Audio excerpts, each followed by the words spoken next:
esta demanda que puso el gobierno de Estados Unidos en conjunto con como alrededor de 16 fiscales de diferentes estados en contra de Apple por monopolizar o intentar monopolizar eh, el mercado de los smartphones. Por lo mismo, Francia hace un par de años atrás le puso una multa de 500 millones de dólares al respecto y hoy día le acaba de poner una nueva multa por 250 millones de euros. Y justamente lo que alega es que una serie de los compromisos que tomó hace un par de años atrás, el 2022, cuando fue el último escándalo al respecto, no se están cumpliendo. Principalmente el negociar de buena fe.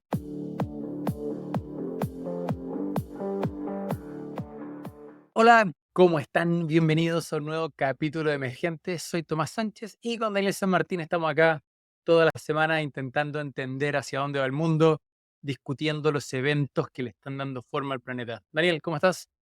Hola Tomás, estoy bien esta semana, con ganas, está mejorando el clima acá en Londres, así que muy contento y una vez más tenemos noticias interesantes, particularmente el último tema. El último tema que en general va en la dirección contraria de lo que la mayoría de la gente piensa, así que creo que va a aprender un poco, creo, espero, algo nuestra audiencia con... Vamos a dejar para el final todo este estudio que lanzó The Lancet, un journal económico, perdón, médico, que proyecta las tendencias de población del mundo y con resultados bien impresionantes. Pero, ¿te parece, Daniel, que comencemos con, no sé si viste el video del primer paciente de Neuralink, este startup de Elon Musk que le está metiendo chips en el cerebro a las personas?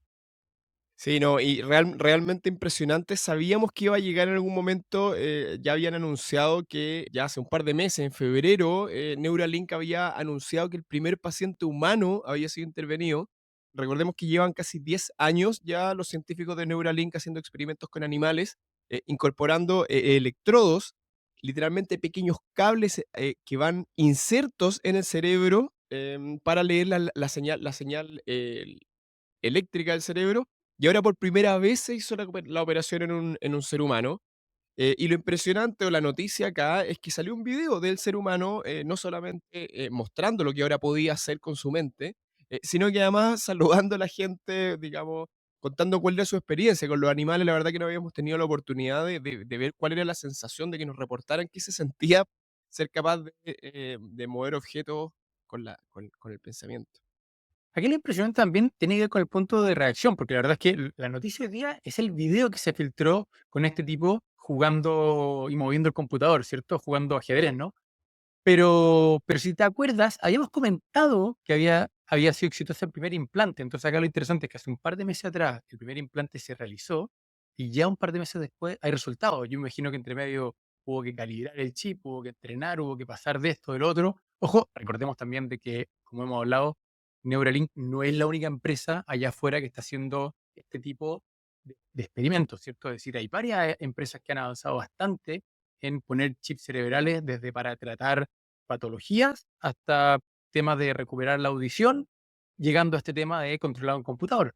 Pero no sé, yo realmente, como hablamos en este podcast, el día que todo esto se haga mainstream, el día que la verdad es que decir que uno en el supermercado compra un chip para tu cerebro, pero que tal como tal vez hace 100 años atrás a nadie se le habría ocurrido una cirugía plástica para arreglarse la nariz, en 20 años más alguien diga, no, mira, me voy a poner un chip para mejorar mi memoria.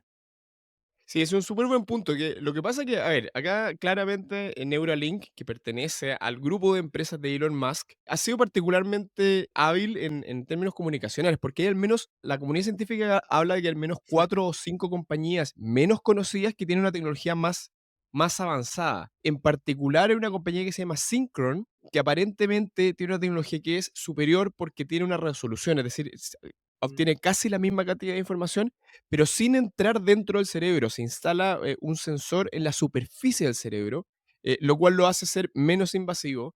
Y es poco conocido, no lo vemos en la prensa, no tiene esta cosa mediática que suelen tener las empresas de nuestro amigo Elon Musk, y ya han hecho experimentos en seres humanos.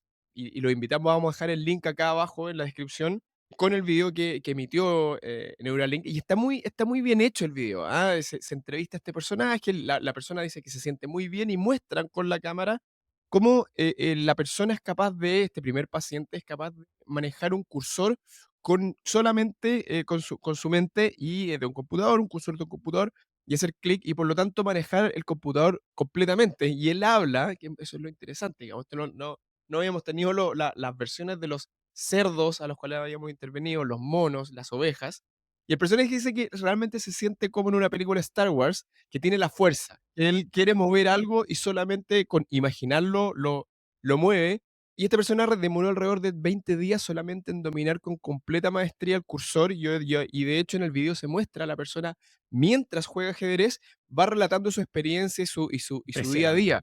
Por lo tanto, la persona ni siquiera necesita estar demasiado concentrada, puede hacer multitasking. Naturalmente controla como si nada este cursor de computadora. Así que gran avance. O sea, es realmente impresionante. Como, de nuevo, nos hubiesen preguntado 10 años atrás que si íbamos a estar hablando de esto y habríamos dicho que no, que todavía quedaba un siglo. Piensa que solamente fue hace 2 años cuando lo mismo, Neuralink hizo noticia porque tuvo un mono jugando este juego de Atari Pong. Y ya en ese minuto, desde la controversia de los animalistas, de por qué tenían un pobre mono con un chip implantado, y hoy día la verdad es que probablemente hay una fila de personas que quieren que le pongan un chip cerebral para mejorar lo que sea, y además que, por favor, imaginémonos el aumento significativo en de la calidad de vida de personas que están postradas o han tenido problemas, y esto va en paralelo con todos los avances que han habido con brazos biónicos, con personas que justamente hoy día están pudiendo mover una mano artificial en base también a su pensamiento. O sea, la verdad es que tenemos un futuro por delante muy, muy auspicioso. Y si caemos ¿cómo decirlo así? La caricatura o el detalle, es impresionante igual el genio de Elon Musk en términos de que acá no hubo un comunicado de prensa, esto no fue llamemos a los medios que me voy a poner en un podio y les voy a contar a todos lo que acabamos de descubrir o lograr, sino que filtrar un video viral. Sí, como, Y un ganar. video realmente como, en vertical, digamos, de mala calidad, véanlo, porque es bien, uno no se le hubiera ocurrido hacerlo así. Dice: "Hola, soy un ingeniero de Neuralink, estoy aquí con el paciente", como si nada, "¿Cómo estás?". "No, bien, ¿y tú?". "Bien, bien, bien". Em, entonces, es un estilo, a ver, yo para mí la gran maestría de Elon Musk no es técnica, para mí la gran maestría, de Elon Musk es social, es ser capaz de manejar la prensa y manejar las comunicaciones de tal manera que estemos todos hablando de esto, y con ello, además, generar, armar equipos. Muchas de las presentaciones de los keynote de Tesla, de SpaceX, están diseñados para atraer los mejores ingenieros del mundo. Y esta no es la excepción. Acá genera mucho ruido, nos tiene a nosotros mismos acá hablando de esto, siendo que, de nuevo, hay otras compañías con una tecnología que son mejores, pero aún así genera este ruido. Y ahí lo que lo permite es trabajar en escala industrial, finalmente. Como mucha, va a poder atraer a mucha gente. Neuralink el otro día, de hecho, estaba proyectando, publicó las operaciones que tiene de este mismo tipo proyectadas para el próximo año. Ujú. Y ya este año son 4, el próximo año son decenas, se cree 20, y el 2030 quieren haber escalado a 20.000 operaciones, hablan de 22.000 operaciones. No, es una locura. Entonces, la gran gracia para mí de los Mm. conglomerados es esta capacidad de volver algo que es ciencia básica en realmente un producto comercial, un producto industrial. Lo vemos con Tesla. Los autos eléctricos existen hace muchísimos años, pero eran prototipos y ahora tenemos producción en masa. Mm, Eh, y Ahí por lo nos vamos a ir tanto, por sí, otro lado. La verdad es que si nos metemos en el caso de Tesla, yo creo que ahí hubo una estrategia, tanto de negocio como una estrategia tecnológica, mucho más interesante a la hora de cómo escaló la tecnología y también avanzar en una tecnología que los otros competidores, de alguna manera, no estaban realmente apostando en ella, no la estaban desarrollando, estaban atrás. Él la aceleró y tiró la industria, pero ahí nos vamos a ir en otro tema. Dejémoslo hasta acá, ¿te parece? sí.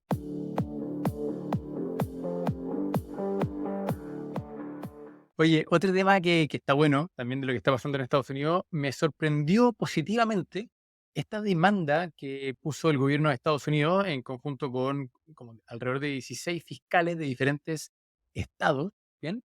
District Attorney Generals, es la palabra correcta, en contra de Apple por monopolizar o intentar monopolizar el mercado de los smartphones.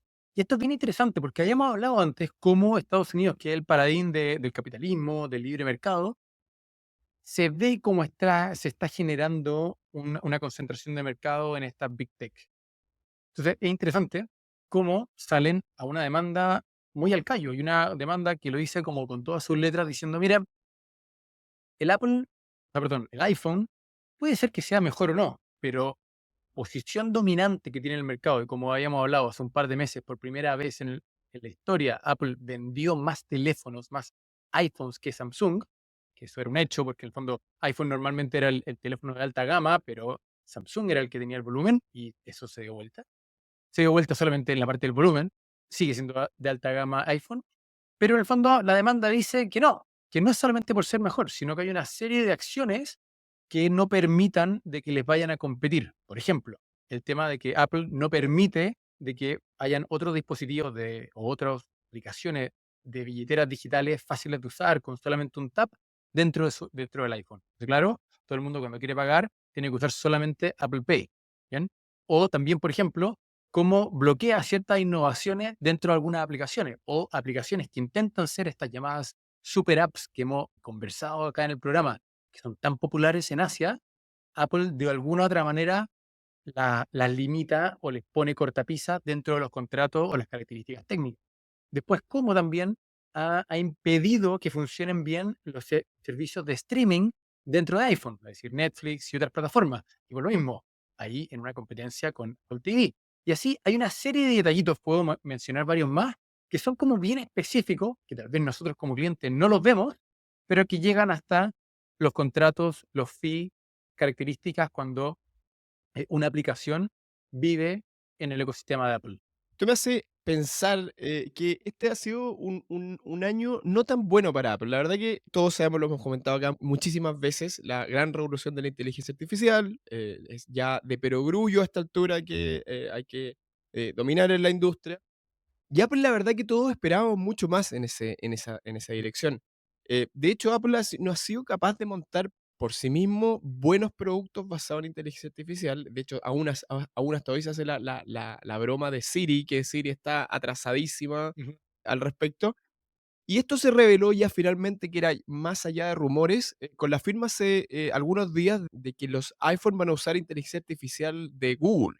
Sí, Básicamente estoy de acuerdo. Gemini va a impulsar la inteligencia artificial de los teléfonos y eso fue visto por los mercados como un reconocimiento finalmente de que internamente Apple no ha logrado desarrollar la capacidad de las otras grandes tecnológicas en esta línea. Está muy lejos de Apple, perdón, muy lejos de Microsoft, muy lejos de Google. Amazon también con su asociación con Anthropic también se subió bastante bien al carro y Apple no ha podido y tuvo que firmar. Y por lo tanto, le estaba lloviendo un poco sobre mojado. Fue superada como la empresa más valiosa del mundo también recientemente por Microsoft. Así que vamos a ver con qué nos sale cuando uno cree que Apple le está cayendo, siempre vuelve de alguna manera, así que vamos a ver. No, y también interesante porque le pega al corazón del revenue de Apple, es decir, más de la mitad de las ventas y de las utilidades de Apple vienen de iPhone. Eso es algo que también uno de repente pierde de vista. Uno ve esta compañía enorme que tiene cloud, que tiene computadores, que tiene una serie de dispositivos, pero la verdad es que iPhone hace más de 10 años depende del iPhone. Entonces, cuando llega un ataque tan frontal, que básicamente le está diciendo, ¿sabe qué? Acá hay una serie de competencia desleal que llega no sé si llega al extremo, pero creo que el fee que le cobra Apple a los desarrolladores que ponen sus aplicaciones dentro del App Store es un símbolo muy claro del poder de mercado. Pero cuando tú le puedes cobrar un 30% a alguien, 30% por ser simplemente el canal de venta, es brutal. ¿Bien? Y cuando justamente llega el regulador y te dice, yo me entero de eso, tengo claro que hay un montón de cláusulas abusivas, me doy cuenta de que cuando hay otros smartwatches que intentan conectarse con tu teléfono, no tienen acceso a las mismas funcionalidades que tú le das a tu smartwatch, es muy al callo. Y cuando es de nuevo el gobierno de Estados Unidos, no es un gobiernito por ahí, que creo que va en Claro. serio y como tú decías bien, Daniel, todos estos rumores de que alguna vez iba a sacar un iPhone, perdón, un auto, terminaron, terminaron por no suceder. Es decir, fue un proyecto real que se abandonó. Hoy día estamos con el Vision Pro, está recién empezando a salir al mercado, que lo comentamos bastante, que es muy impresionante, pero aún está por ver si realmente se genera la adopción. Hay en algunos rumores que muchas personas generan un efecto muy impresionante al principio, pero después al parecer no dan tantas ganas de usarlo todo el día. No sé, está por verse justamente como dices tú, Daniel, si es que Apple sigue teniendo esta posición tan dominante.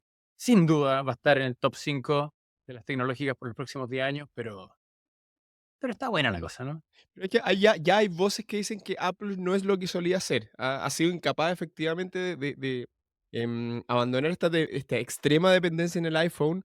No ha logrado generar producto, ha intentado, lo que dijiste tú, fue ya oficialmente cancelado el proyecto del Apple Car.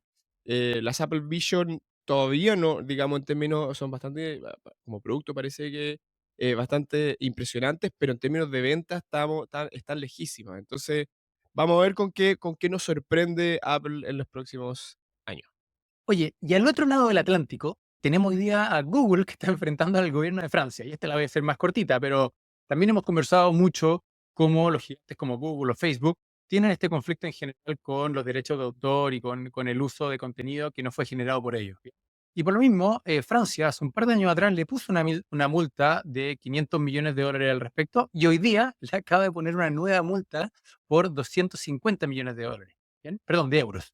Y justamente lo que alega es que una serie de los compromisos que tomó hace un par de años atrás, el 2022, cuando fue el último escándalo al respecto, no se están cumpliendo. Principalmente el negociar de buena fe con los medios, es decir, algo similar a lo que se planteó en Australia, donde de alguna manera estas grandes tecnológicas tienen que llegar a acuerdos editoriales con los medios, diciendo, mire, yo de alguna manera voy a profitar porque en mi plataforma voy a publicar todo el contenido que usted genera con su equipo periodístico, bueno, y tenemos que llegar a algún tipo de trato. ¿Bien? Al parecer, lo que alega el regulador francés es que esto no se está cumpliendo. Google, por su parte, dice que sí, que tiene acuerdos con 280 medios en Francia. Sin embargo, el regulador dice que las condiciones son abusivas o que hay detalles que no deben ser así. También está metiendo la cuchara con el tema de Bard. Bueno, ya no es BART, ahora es Gemini, ¿cierto? El modelo de lenguaje de Google, que justamente supuestamente se habría entrenado utilizando publicaciones de medios a los que no pagó, y por lo tanto, está interesante, como que estas grandes tecnológicas creo que han sido bien free riders durante un rato y ahora están teniendo que empezar a pagar la cuenta. No, yo creo que el tema va a venir una tormenta de demandas similares contra tecnológicas por el uso de datos el otro día estaba leyendo un blog muy interesante, una polémica que se abrió que se decía que Sora, este modelo de Sí. OpenAI que comentamos de generación, un artista decía que era el robo más grande de la historia de la humanidad, que básicamente estaban robándole la creatividad a los seres humanos y a través de simplemente un modelo matemático, hoy día eran capaces de reemplazar a los artistas. Podemos discutir largamente de eso, pero creo que va a ser algo que vamos a escuchar mucho en la prensa y creo que además las legislaciones no están preparadas hoy día para definir claramente. Entonces, las naciones van a tener que tomar una posición. No, no sé si viste el video de, no sé si era la product manager de Sora o la encargada de relaciones exteriores de OpenAI, pero está en una entrevista, le preguntan, bueno, ¿y cómo fue entrenado Sora? Y ella responde una frase muy vaga, así como el estilo, no, con video de licencia abierta. Es decir, no usó Google, perdón, no usó YouTube, y la flaca se le desconfigura la cara, literalmente se desfigura, después había memes con su cara, diciendo solamente material autorizado. O sea, como que su cara reveló de que Sora está ridículamente entrenada con YouTube, obviamente sin pagarle un peso a todos los generadores de contenido y nada. Pero Demandas esa no es la se les entrevista vienen. A Mira Murati. Mira Murati, la CTO creo que aparece Bueno, puede haber así. sido la CTO, no me acuerdo cuál era el cargo de ella, pero La de Mira Murati, OpenAI. que de hecho fue CEO de OpenAI durante un día, cuando se destituyó, creo que no alcanzó a estar 24 horas de CEO, pero tuvo, de hecho, hoy día si tú Le buscas, inve- sale como ex CEO de OpenAI, se presenta así, de hecho. como ex CEO, duró 24 horas aproximadamente. Oye, Pero vamos bueno, con el último tema. interesante tema. Sí,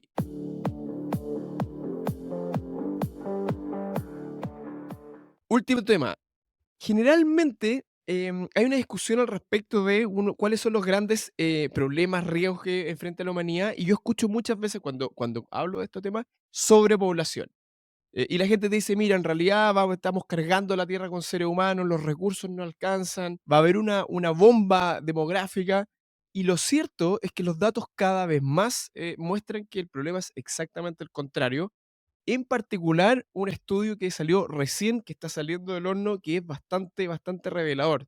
Oye, ese estudio, lo que es impresionante, para los que puedan, bueno, vamos a dejar como siempre los links en las notas del podcast, pero muy interesante porque tiene como un track record bien amplio, es decir, comienza en cómo se portan los números de fertilidad por cada uno de los países en 1950 y hace toda la proyección hasta el 2100, ¿bien?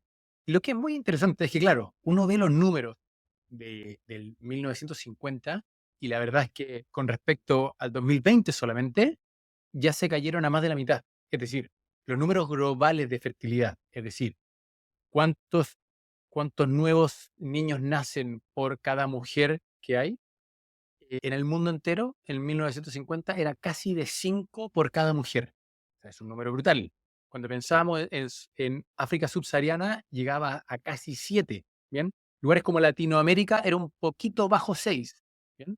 Pues bien, Latinoamérica hoy día están 2. El mundo está un poquito más arriba de 2. Y justamente la reserva, entre comillas, de personas en el mundo en los próximos años viene de África subsahariana, que aún mantiene los números sobre 4. ¿Bien? Y África Norte o el Medio Oriente, que está un poquito bajo 3. ¿Bien? Pero en el fondo uno entiende que el cambio de patrón en los últimos 70 años fue brutal. Que cuando uno piensa en los próximos 70, si sigue a este ritmo, que de hecho los investigadores no plantean que siga a este ritmo, sino que sigue disminuyendo, pero mucho más lento, cosa se pone interesante, por no decir preocupante. O sea, de hecho, el resultado muestra que de aquí al 2100 solamente van a haber 6 países en el mundo que van a lograr reemplazar su población. En palabras más simples, prácticamente todos los países del mundo van a empezar a ver que baja y baja y baja y baja su población. Y esto es bastante impresionante. Aquí una pista para poder leer estos números. Hay un número que se llama la tasa de reemplazo, que es cuántos hijos tiene que tener una mujer para que se mantenga la población constante, que es alrededor de 2,1. La lógica es que En el mientras promedio, ojo, no es realmente cada mujer en en promedio. edad fértil, sino que en el promedio agregado de un país, necesitamos que cada mujer tenga Buena 2,1. salve. Y es porque, claro, la lógica es que cada pareja, Ujú. hombre-mujer, tienen en promedio 2,1 y ese punto uno es por la mortalidad que la gente tiene antes de llegar a... Y la verdad es que, claro, uno mira el estudio y hay partes que son realmente impresionantes. O sea, tenemos que para el 2100 Puerto Rico 0,81, Bosnia 0,95, Bután, no sé por qué será tan bajo en South Asia, menos de 0,7 hijos. O sea, es una disminución de la población a una velocidad impresionante. Y ya hoy día hay muchos países, particularmente en Europa, Italia creo que es un caso, que ya tienen el promedio de hijos menor a la tasa de reemplazo. Por lo tanto, No, no, muchos ojo, países ya están decreciendo en población. es que no, que seamos concretos. Los países que están debajo de la tasa de reemplazo hoy son países como Colombia, que está en 1,6, México, que está en 1,7, Estados Unidos, que está en 1,6, Chile está en 1, casi 4, 1,36, Argentina está en 1,5, Francia en 1,7, Inglaterra en 1,5. O sea, como que en el mundo, comillas, occidente un poquito más desarrollado, esto ya es una tendencia clarita. Y lo interesante es cómo, por decirlo así, se viene la mano, porque en el fondo, proyecciones dicen que como que el tope de gente va a llegar como a 10 billones de personas en el 2080. Y desde ahí empieza a bajar. Es decir, Sí, hoy día estamos alrededor de 8 billones. El 2050 vamos a llegar a casi 10. Y, no, lo que veníamos hablando, esto empujado principalmente por África. 2080 llegamos al tope de 2000, de 100, perdón, de 10 y medio, 10.000 millones de sí. personas, y después empieza a caer. Sí, y también para aclarar, porque gente va a decir, pero no, pero mi país sigue aumentando población, porque hay dos factores más. Un país puede tener inmigración y por lo tanto la población sube, y lo otro que ha ido ocurriendo es que la edad de la expectativa de vida aumentando. Entonces, si en un país También. uno tiene, por ejemplo, la tasa de reemplazo de 2, pero la expectativa de vida va subiendo, en el corto plazo lo que uno va a observar es que la población efectivamente crece. Ahora, esa expectativa de vida, salvo que hayan grandes cambios, como hemos comentado que pueden haber, pero asumiendo que no hay grandes cambios de expectativa de vida, eso significa que tasas de reemplazo menores a 2,1 en el largo plazo van a hacer que hay cada vez menos seres humanos en cada país.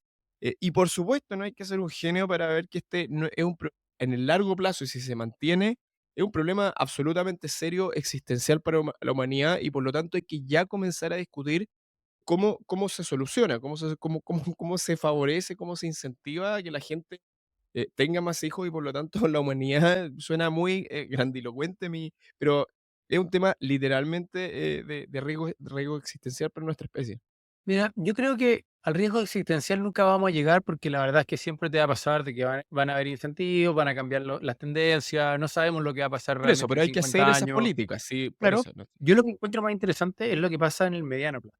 Es decir, de aquí a 10 años, y que es lo que ya están sufriendo muchos países en Europa o en Japón, tiene un problema de que la pirámide demográfica tiene impacto muy claro en las políticas sociales y económicas. Es decir, cuando, por decirlo así, la gente no se jubila y no se crean los puestos de trabajo y la gente no sale de un puesto de trabajo y en ese puesto de trabajo entra una persona joven, tienes una presión mucho mayor porque la economía crezca. Entonces, en medio de ciertas pulsiones de que de repente hay personas que hablan del decrecimiento o de tasas más equilibradas de desarrollo económico, pasa lo contrario. Hay una necesidad de que se crezca aún más porque esa persona que tiene 65 años y necesita jubilarse, o mejor dicho, esperábamos que se jubilara, no se va a jubilar porque tiene una expectativa de vida mayor y por lo tanto hay igual una presión de que el mercado. Por otro lado, todos los sistemas de pensiones que estábamos hablando que tienen que funcionar, o mejor dicho, que funcionaban 50 años atrás con una pirámide donde asumía que los trabajadores de hoy también financiaban a los jubilados de hoy, esto ya no va más, ¿cierto? Y todo el mundo está migrando a capitalizaciones individuales donde cada uno ahorra y después eso funciona. Pero lo mismo, con una población que envejece también va a tener menos pagadores de impuestos y por lo tanto también se complica eso. Y así hay una serie de cosas, o mejor dicho, de equilibrio económico y sociales que se van a ver cuestionados.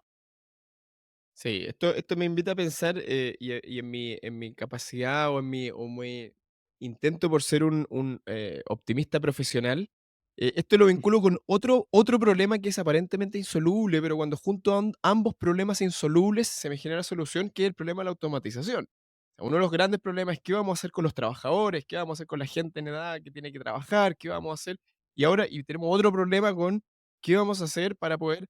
Tal vez efectivamente es posible imaginar, si lo conducimos bien, una sociedad del futuro que es estable, que está equilibrada, donde básicamente la gente es mucho mayor y donde hay niveles de automatización que cubren prácticamente toda la economía. Entonces tal vez uno podría juntar ambos problemas y decir, mira, en realidad estos dos problemas insolucionables se solucionan uno al otro. Claro, pero eso, como siempre lo hemos hablado, tiene un gran supuesto de que esa automatización llega o a precio huevo o las ganancias de esa automatización se reparten equitativamente en la sociedad. Y la verdad es que la experiencia que tenemos hasta el día de hoy, cómo está construido, por decirlo así, ese equilibrio económico, que las personas de tercera edad no necesariamente tienen el mejor pasar económico. Las personas que realmente tienen una muy buena jubilación son las personas de clase alta y por lo mismo eso no te garantiza de que ese poder adquisitivo de las personas que están jubiladas, por decirlo así, te sigue manteniendo un buen equilibrio económico, ya sea en el pago de impuestos, ya sea en la compra de bienes y servicios. O sea, de nuevo, creo que esto da para pensar desde los sistemas tributarios hasta los incentivos, como bueno, como pasa justamente en países como Japón, de que hay incentivos muy claramente puestos para que usted tenga hijos y hay rebajas de impuestos y también hay ayudas estatales para que usted pueda pagar el colegio, etcétera, etcétera. Sí, así que, pero no, un tema enorme. El otro efecto que tiene, que estaba pensando que te genera además una reasignación o como cambio de importancia geopolítica, porque algunas Mm. zonas del mundo están reduciendo su población, pero otras zonas como África subsahariana no van a reducir su población. De hecho, según este mismo estudio, son pues estimaciones, por supuesto, pero una de cada dos personas en el mundo que nace va a estar naciendo en África subsahariana.